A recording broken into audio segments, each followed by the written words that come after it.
আসসালামু আলাইকুম। জামাত ইসলামের আমির ডক্টর শফিকুর রহমান কেন প্রকাশ্যে বিএনপির সমালোচনা করছেন? আজকে আমি এই টপিকটা নিয়ে একটু কথা বলতে চাচ্ছিলাম যে 5ই আগস্ট যখন ফ্যাসিস্ট সরকার হাসিনার পলায়নের পর এই সারা গত 16 বছরের দুঃশাসনের পর বিগত মাফিয়া সরকার চলে যাওয়ার পর জামাতের যে ভূমিকাটা আমরা লক্ষ্য করেছি, জামাত কিন্তু বেশ কিছু ভালো কাজ করেছেন। যেমন 5ই আগস্টই তারা মন্দির গির্জা এগুলো পাহারা দেয়া, তারপরে আহতদের গণ অভ্যুত্থানে আহতদেরকে দেখতে যাওয়া, তাদের জন্য ফান্ড রেজ করা, এরপর বন্যার্তদের জন্য কাজ করা, সব মিলিয়ে ডক্টর শফিকুর রহমানের কাজ, ওনার কথা এগুলো কিন্তু আমাদের সবার মনে একটা জায়গা করে নিয়েছেন যে উনি অসম্ভব ভালো কাজ করছেন, কিংবা আমরা জামাতকে এতদিন ভুল বুঝেছি, এরকম একটা মেন্টালিটি আমাদের মধ্যে তৈরি হয়ে গিয়েছে। সো এটা খুবই ভালো একটা দিক। আর হাসিনা সরকারের পলায়নের পর আমাদের যেটা হয়েছে, বাংলাদেশে এই মুহূর্তে দুইটা দলই আছে ওভাবে, বিএনপি এবং জামাত। বিএনপি সবচেয়ে বড় দল এবং তৃণমূল পর্যায় পর্যন্ত ওনাদের সবচেয়ে বড় স্টেক হোল্ডার। এদিকে জামাতও ভালো কাজ করছেন। সো দুইটা দল একসাথে এগিয়ে যেতে পারে চাইলে। আর অন্য কোনো দল যতদিন আবির্ভূত না হচ্ছে তারা কিন্তু তাদের কাজ দেখিয়ে যেতে পারেন। এরকম সময় ডক্টর শফিকুর রহমানের কাজ অনেক ভালো লাগছে। তারা হয়তো বা একটা সময় বা এখনই তারা বিএনপি চেয়ে এগিয়ে থাকতে পারে, এটা খুবই ভালো কথা।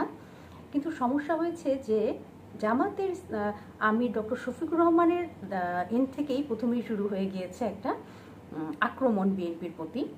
তো তার সপ্তাহখানেক আগের একটা বক্তৃতাতে যেটা দেখতে পাচ্ছিলাম যে সে বেশ কিছু সুন্দর সুন্দর কথা বলছিলেন যে কে কলাপাতায় ঘুমালো, কে জাজিমে ঘুমালো, এটা আমাদের দেখার দরকার নাই। এই জিনিসটা কিন্তু আমার কাছে খুব ভালো লেগেছে। একজন ইসলামিক মেন্টালিটির মানুষ হিসেবে তার এই সুন্দর কথা, যেমন আমাদের আসলেই এগুলো আমাদের যদিও 17 বছরের দুঃশাসনের এই ফ্যাসিস্ট সরকারের জন্য অনেক কিছু তাদের মন্ত্রী মিনিস্টারদের জন্য যা হচ্ছে, ভিতর থেকে তো আমাদের আসলে একটা ভালো লাগা কাজ করেই তাদের পরিণতিগুলো দেখে।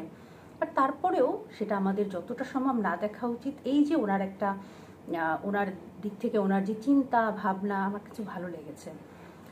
তারপরেই আমরা আবার লক্ষ্য করলাম ওই একই বক্তৃতায় উনি বিএনপিকে আক্রমণ করে দুইবার কথা বলেছেন। একবার বলেছেন যে একটা রিকশাওয়ালাও বুঝে যে নির্বাচন নিয়ে এখন কথা বলা উচিত না, আর সেখানে বিএনপি করছে।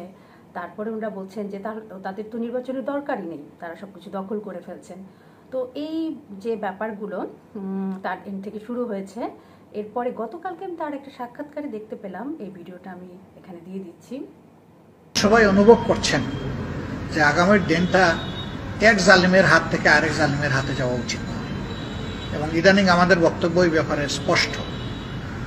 আমরা সতর্ক করে দিয়ে বলছি যে এমন যেন না হয় যে আমরা একটা জালিমের হাত থেকে ঠিকই মুক্তি পেলাম, আরেকটা জালিমের হাতে গিয়ে আমরা পড়লাম। এমন যেন না হয়, জাতিকে সতর্ক থাকতে হবে।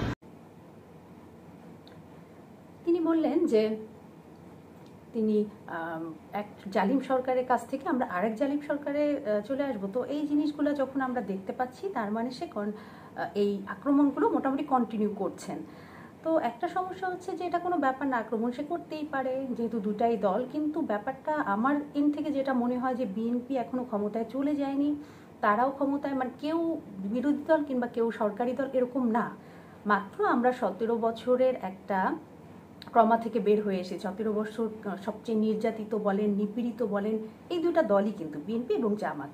আমরা সাধারণ মানুষের চেয়ে ওনারা অনেক বেশি স্ট্রাগল করেছেন, এবং ওনারা এই গণ অভ্যুত্থানে সরাসরি ওনাদের অনেক অবদান আছে, এটা আমরা অস্বীকার করছি না। তো সব মিলিয়ে ওনারাই যেহেতু সব কিছুর পিছনে কষ্ট করেছেন, এখন এক হয়ে যতটা সম্ভব এক হয়ে কাজ করলে আমাদের দেশের জন্য কিন্তু বেশি মঙ্গল। কেউ কাউকে আঘাত করলে, কেউ কারো ওপর আক্রমণ চালিয়ে রাজনীতি করতে চাইলে আমার মনে হয় খুব বেশি ভালো কিছু হবে না আসলে।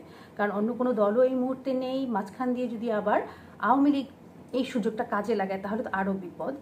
আর আরেকটা জিনিস যেটা আমি লক্ষ্য করলাম, যেহেতু ওনার ওই বক্তৃতাতেই উনি যখন বললেন বিচারপতি মানিককে ইঙ্গিত করে যে কে কলাপাতায় ঘুমালো আর কে জাজিমে ঘুমালো আমাদের দেখার দরকার নেই, কথাটা যেমন অসম্ভব ভালো লেগেছে। আবার সাথে সাথে সে যখন বিএনপিকে নিজে থেকে আগেই আক্রমণটা করলো, ওই জায়গাটা একটু খারাপ লেগেছে যে উনি যেহেতু শান্তির বাণী প্রতিষ্ঠা করতে চাচ্ছেন এবং ইসলামের মূলনীতি নিয়ে একটা দল চালাতে চাচ্ছেন, তো এরকম জায়গায় একই বক্তৃতায় কাউকে আঘাত করা আবার কাউকে নিয়ে কিছুই না বলা, এই ধরনের দ্বিচারী কথাবার্তা উনি মানে দরকার কি, আমার কাছে একটু দ্বিচারী মনে হয়েছে। কারণ ওনার কাছে এটা ওনার যে ইসলামিক প্রজ্ঞা বা ওনার এই অনুযায়ী আমার কাছে মনে হয়েছে এটা একটা দ্বিচারী মতামত। আর বাকিটা উনি জানেন কেন উনি এটা করছেন, কারণ ওনার হয়তো বা রাজনীতি কোনো এজেন্ডা থাকতে পারে, ওনার হয়তো এইভাবেই রাজনীতিটা আগানোর ইচ্ছা থাকতে পারে। কিন্তু আমার এর থেকে মনে হয়েছে এটা একটু দ্বিচারী মতবাদ। উনি যদি সত্যি সত্যিই চান যে কাউকে আঘাত করবেন না, উনি শুধু কাজ করে যাবেন, তাহলে জনগণ এমনিতেই সামনে যেদিনই নির্বাচন না হোক না কেন ওনাকে ভোট দিবেন। আর একটা দল কী করলো না করলো সেটা তো আমরা দেখতে পাচ্ছি। যদি তারা দখলদারিত্ব করে, তারা যদি কারো মঙ্গল না করে, তাহলে তো তারা ভোট পাবে না। এটাই তো তার সবচেয়ে বড়, আমি মনে করি যে ওনার জন্য পাওয়া। তারা যত খারাপ করবে তত তার জন্য প্লাস পয়েন্ট, তত তার জন্য ভালো। ওনাকে নিজে থেকে আঘাত করে আক্রমণ করে কথা বলে ওনার দলকে উনি আমার মনে হয় আরও বাইরের দিকে এবং মাইনাসের দিকে নিয়ে যাচ্ছে।